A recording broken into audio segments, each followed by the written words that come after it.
বাবা শব্দটা ছোট হলেও এর মধ্যেই আছে আশ্রয়, শাসন, মমতা, দায়িত্ব আর নিঃশব্দ ত্যাগের ইতিহাস।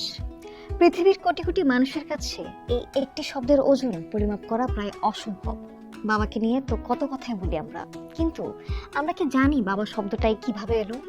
বিভিন্ন ভাষায় বাবাকে ডাকার শব্দের উৎপত্তি কিভাবে হলো তা নিয়ে জানবো বণিক বার্তা এক্সপ্লেনারে। মজার ব্যাপার হলো, পৃথিবীর প্রায় সব ভাষাতেই বাবাকে ডাকার শব্দগুলোর মধ্যে অদ্ভুত এক মিল দেখা যায়।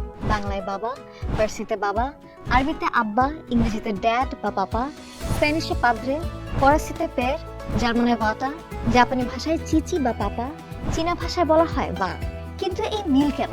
ভাষাবিদদের মতে শিশু যখন কথা বলা শেখে তখন ঠোঁট দিয়ে বা, পা, মা, দা এই ধরনের ধ্বনি সহজে উচ্চারণ করে। শিশু সেই অস্পষ্ট উচ্চারণকে ধীরে ধীরে অর্থ দিয়েছে পরিবার ও সমাজ। শিশুর মুখের বলি একসময় হয়ে উঠেছে সবচেয়ে নিরাপদ মানুষের নাম বাবা। বিভিন্ন ভাষা গড়ে উঠলেও বাবাকে ডাকার শব্দগুলোতে থেকে গেছে সেই আদিম ধ্বনির ছাপ। ইংরেজির ফাদার বা জার্মান ভাটা বা স্পেনিশ পাদ্রে শব্দগুলোর ইতিহাস বেশ পুরনো।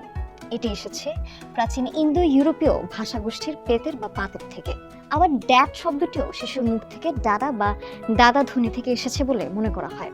আর পাপা শব্দটি ইউরোপীয় বহু ভাষায় আদরের ডাক হিসেবে ব্যবহৃত হয়। অনেক অভিধানে এই শব্দকে শিশুর ভাষার সঙ্গে যুক্ত করেছে। বাংলা ভাষায় বাবা শব্দটির উৎস নিয়েও নানা মত রয়েছে। কেউ মনে করেন এর পেছনে ফার্সি বা তুর্কি ভাষার প্রভাব রয়েছে।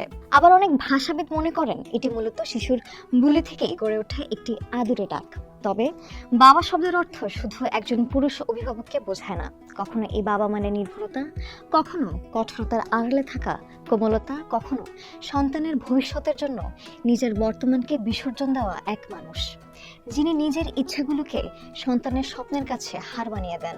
সেই মানুষ যিনি হয়তো খুব কম বলেন আমি তোমাকে ভালোবাসি, কিন্তু প্রতিদিনের দায়িত্ব, পরিশ্রম আর ত্যাগ দিয়ে সে ভালোবাসার প্রমাণ দিয়ে যান। আমাদের সমাজে বাবার ভালোবাসা অনেকটাই নীরব, তাই বাবাকে নিয়ে বলা হয় কম, বোঝাও হয়তো কম।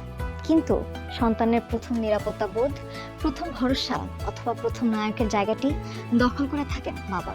তাই ভাষা বদলায়, দেশ বদলায়, উচ্চারণ বদলায়, কিন্তু বাবা শব্দের মাহাত্ম্য বদলায় না।